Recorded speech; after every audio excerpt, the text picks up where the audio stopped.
special is who she is.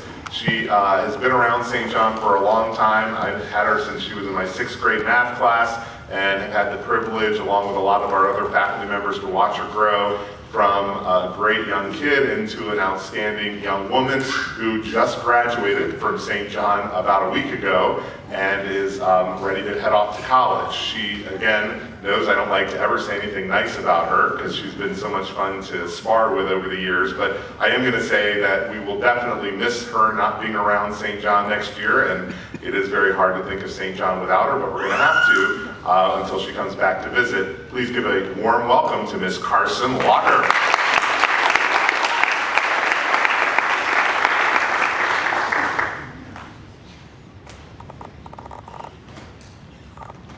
Good evening and congratulations to this year's 8th grade class. Again, for those of you who don't know me, I'm Carson Walker and I'm now officially a St. John alum, which feels so strange to say, but as of 5 days ago, I was a senior class president and valedictorian. A quick disclaimer for those of you who attended graduation and heard my speech there, this is a similar message to the one I delivered, but with a shifted focus to center on the 8th graders. In my 4 years of high school at St. John, I've had to give countless speeches, whether it be for Ms. Baxley's speech class or a pitch that I've given to 8th graders, such as yourselves, to come to high school here. And most of my speeches revolved around the opportunities that St. John has provided me with. Listing these reasons was so easy for me and almost became routine. But when I was asked to list what I learned from high school, I was stumped.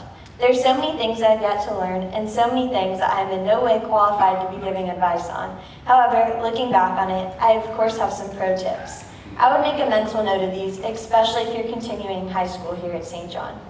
I learned that even if you take all 4 years of Spanish in high school, you will be nowhere near fluent. Lo siento, Señor Hurst. When you take driver's ed your freshman or sophomore year, please make sure you at least know how to turn on the car. My friend Gia did not know how to, and it did not go well. If you skip school on senior skip day and there's only one person left in your class, Mr. Cayley will continue to teach, so make sure you do your work. Wear your uniform shirt under your sweatshirt because Miss Reese will catch you eventually.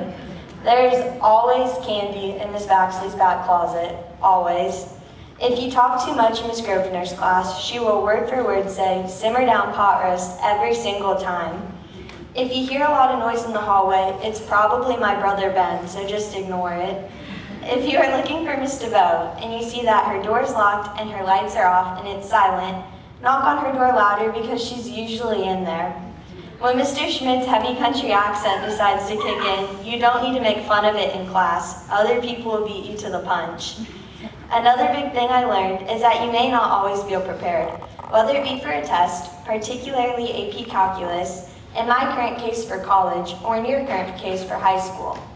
As seniors, my fellow classmates and I constantly expressed our excitement for wanting to finish high school and grow up. But this is really hard to do. School's far away, I'll have to make new friends, classes will be tougher, and I don't even know what I want to study. I'm sure you guys are feeling something similar, as I remember how it felt transitioning from middle school to high school. Change can be a scary thing. When I was in this time of confusion, I went to a person who I felt like usually had the answers. One of my grandmothers, or as I call her, Nini. I had asked Nini one time if she had any tips for me about growing up. Now, I had expected her to say something along the lines of that things get easier. Instead, and to my surprise, she said, "If you ever have the opportunity to do something that excites or interests you, take it." Nini's advice stuck with me. I'm sure we can all name a time where we've taken opportunities and ran with them that we should be proud of. My freshman year, I'd never played volleyball before. After lots of convincing from awesome mentors and friends, like Coach Bert and Avery and my friend Amanda, I attempted to play and ended up falling in love with the game.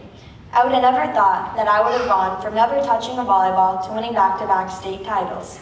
One time, I took the opportunity to go on the school Europe trip to Spain and made forever memories with people who have been with me since K5, like one of my best friends, Gia.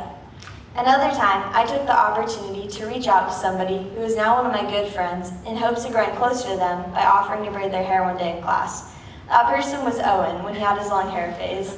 If you guys know Owen, he had like long shaggy hair, but now it's really short, it's really funny.